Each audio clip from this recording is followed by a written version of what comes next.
because I know about that, and I know in detail about how the collaboration works. So my background in art science collaboration began at Symbiotica when I did a residency there in 2003, in the early stages of that organisation. So it was quite loose, and you could run around and talk to whoever you wanted to talk to. And this is a work that I produced from the research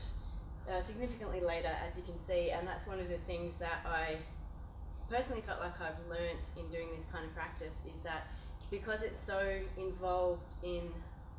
you have to immerse yourself in working with people, and often it gets caught up, well, I found like I got caught up in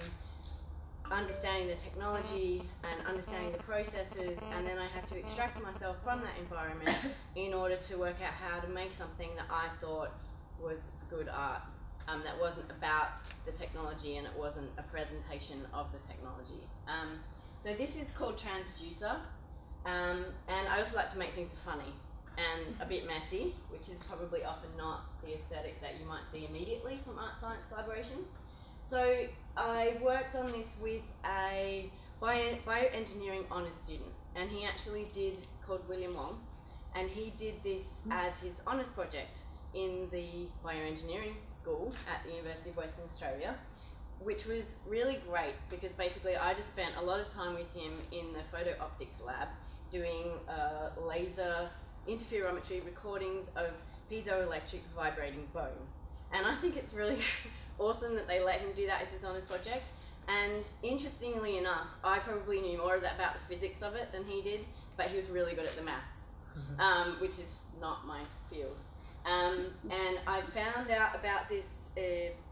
field of work from reading sort of 70s research papers that came out, you know, in a lag from post-war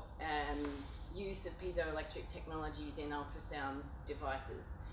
And then there was a whole lot of fascination with how does that, are there any organic piezoelectric materials? So people were doing research on wood and bone, and yeah, I'm going to go off in a tangent if I don't stop myself. But it was kind of anachronistic science, and that's one of the things I think that's interesting about artists working in this field, is they might go off and discover things that are quite marginal, that are not things that are particularly focused on, and the bioelectric phenomena, which I was interested in because it's this sort of continuous relationship with the world. It was not so molecularly focused, and now with the increase in epigenetic research, you're getting more continuity factors with the environment. So anyway, I produced this work which is about the